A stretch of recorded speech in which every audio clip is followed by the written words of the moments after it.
So what is self-control? Self-control is the ability to manage one impulses, emotions, and behavior to achieve long-term goals. So, if kabalo ka mag-manage sa imong self-control, sa imong mga emotions and behavior, you can achieve your goals and you can live a better life without anxiety.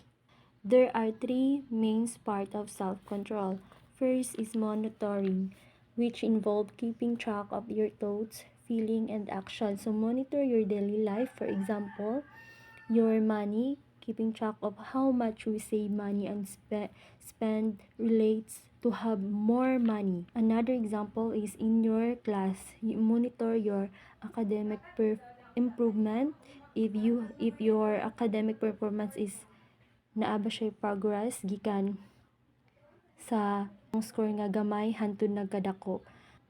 Next is standards are guidelines that steer us toward desirable responses. It means that is idea of one should or should not be it your choice.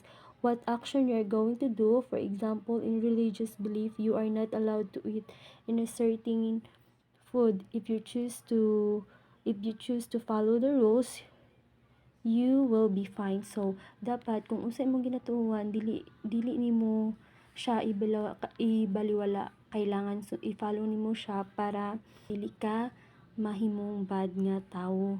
And also you need to follow your decision nga mas makabuti sa imong kaugalingon. Next is strength, refers to the energy we need to control our impulses. So it means we need to control our impulses or sudden desire, because strength can leave people with the knowledge of what they should do without giving them the energy to do it. How important is self-control?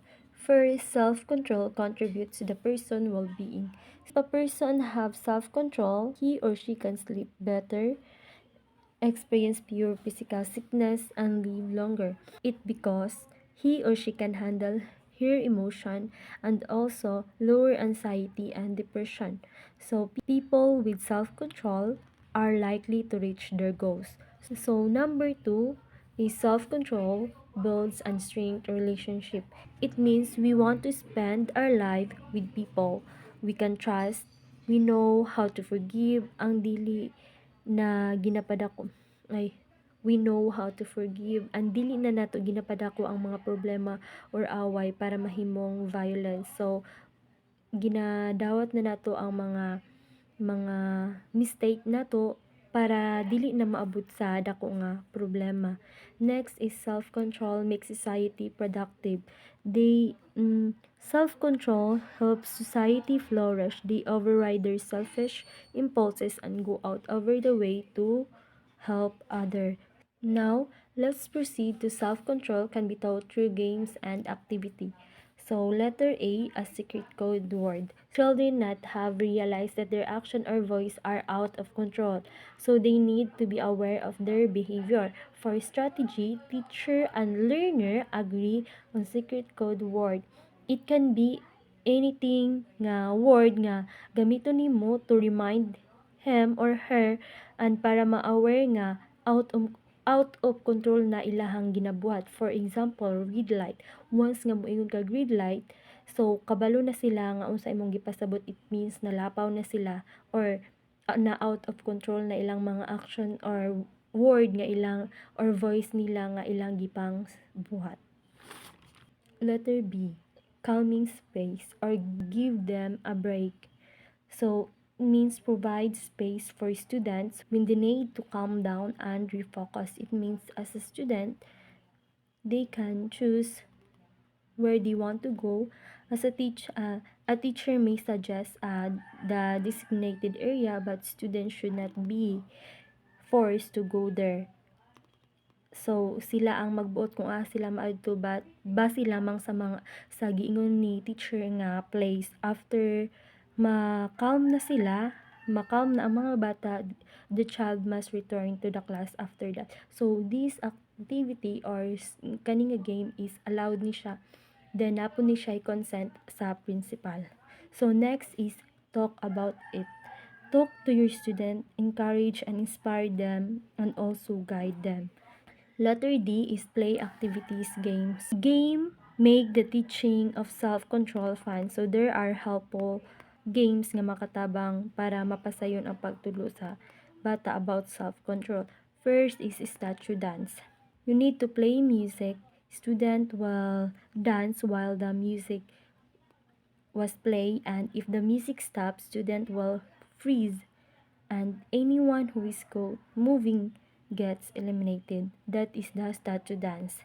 So Simon says, if the teacher gives an instruction like touch your nose, for example, student would not touch their nose if the teacher say touch your nose, but they would touch their nose if teacher said Simon says touch your nose. So it means pag si teacher lang ang mag-ingon, dili nila i-follow nga i-touch ang nose. Pag once wing kag Simon says with Simon says nga word nga touch your nose is means dito na sila mo follow.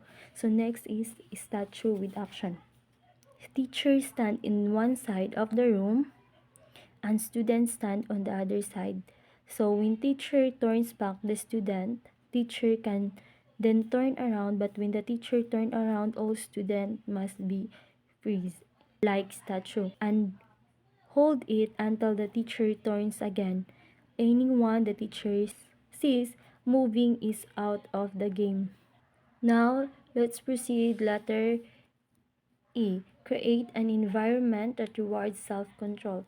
First is become a mental energy accountant. So, manage your time to spend. Encourage students to spend the next week considering what they will do and how much your self-control energy they will need to do it. Number 2, build self-control strength. So it means by doing seemingly correlated self-control tasks for 2 weeks, encourage them to use the non-dominant hand to complete everybody task. For example, cleaning, brushing their teeth, and many more. This simple exercise increase self-control. Number 3, play offense against your environment. So encourage students to identify one way they can change their environment to help them achieve a specific goal. Ask them to implement the change for 3 days. After that, ask students to share their experience about how the environmental change influenced their ability to motivate to achieve their goal. So, number 4 is take the mind out of the middle.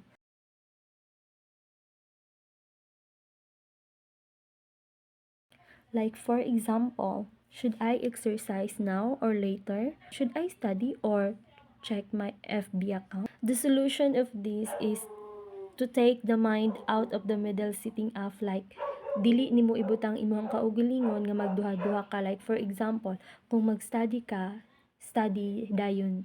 Kung mag-exercise, exercise dayon. Ayaw na paabuta nga magduha-duha ka. And that's all for my report. Thank you for listening.